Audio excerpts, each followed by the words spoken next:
But within this difficult time, I think we need to clutch at whatever provides us some sense of comfort, some sense of hope that this too shall pass. And for me, this cup of coffee at Koshi certainly does that. The food is also associated with memories. So when you tuck into that appam and stew, perhaps you remember the fact that you would come with your parents here after church service. Or when you have that cup of coffee with that club sandwich, you're probably remembering a special rendezvous with that special someone. So there are many memories that people have here which probably go back generations. And I think that's what you're really savoring along with the food out here. So if you get that, you will appreciate the food.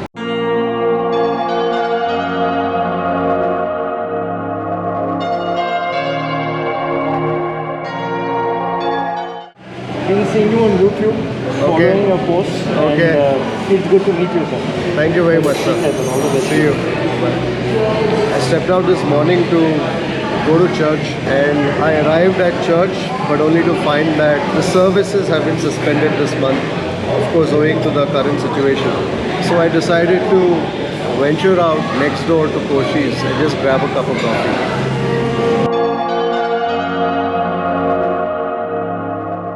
Usually on a Sunday around this time, Koshi's would be packed, people waiting for a table, but of course things are very different now. But not to say there aren't enough people. There are still people around, notwithstanding the situation that we find ourselves in. I think we still need to preserve some element of sanity with whatever precautions one can take. And I've done an episode on Koshi some time ago. Koshi is in the new normal. If you haven't caught that, I'm going to place a link here and also in the description below.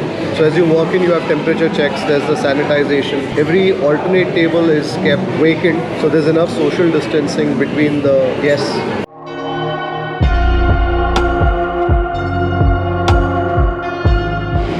Coffee is nice. In the times that we find ourselves in, I think it's little things like these that provide some element of sanity.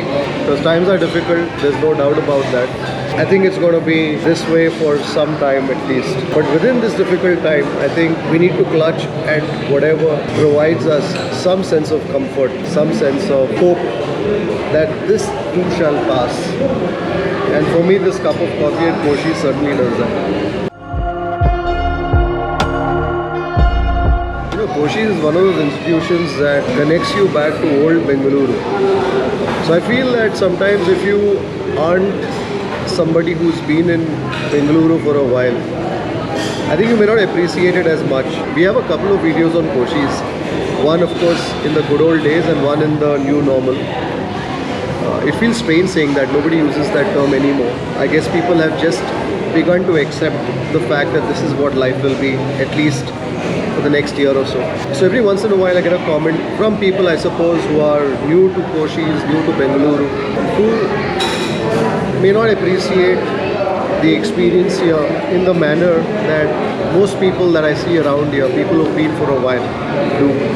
And I guess they are right in their own ways, because the food is very old-fashioned, it's very simple, very straightforward. It's perhaps food that may seem a little discordant in today's world.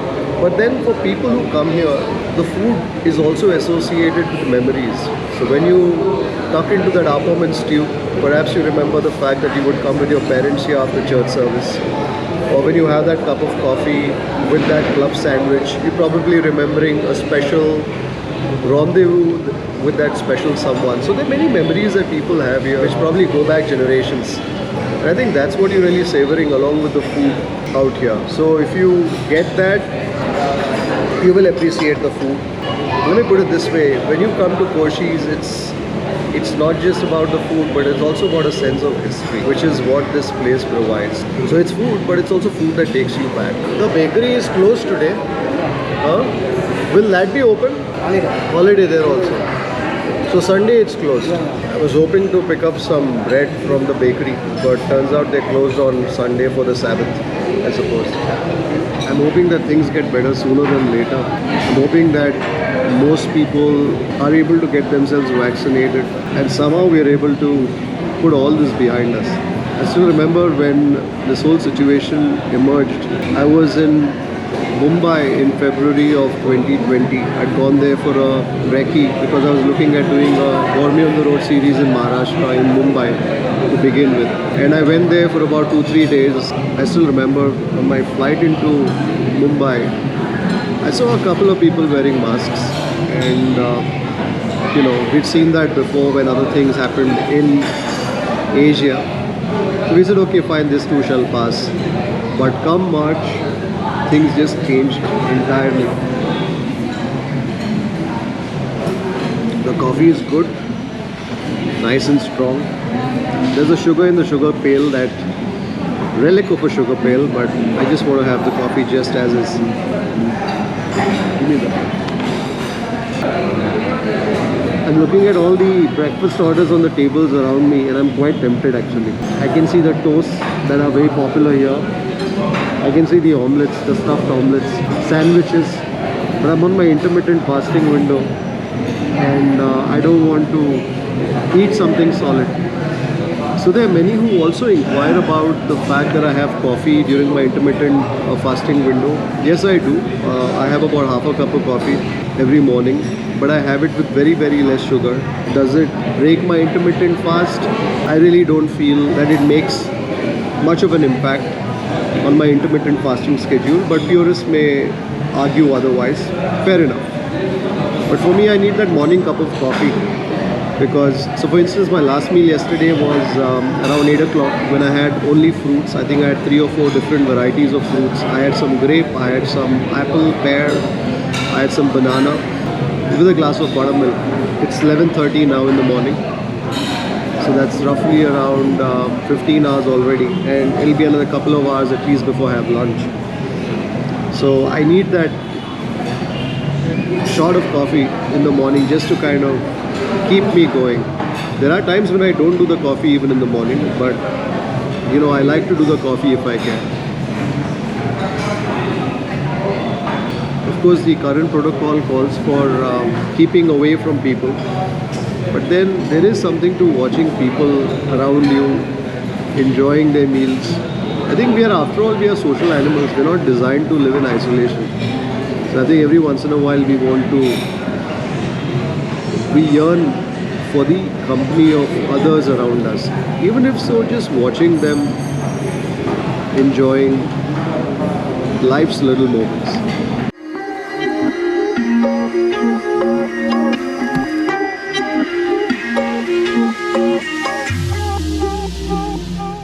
I found these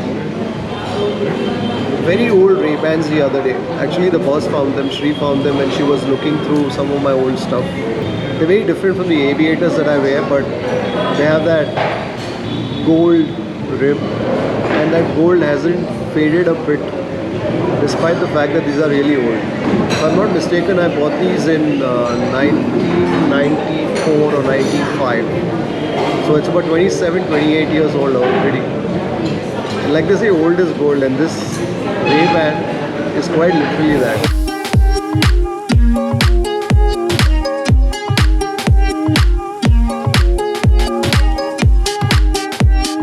So these are not the aviators that I wear. It's got the round rim, but I quite like it. I think it looks a little retro in today's context, but what the heck. Let me know what you think of these round rim gold Ray-Bans that are nearly 30 years old.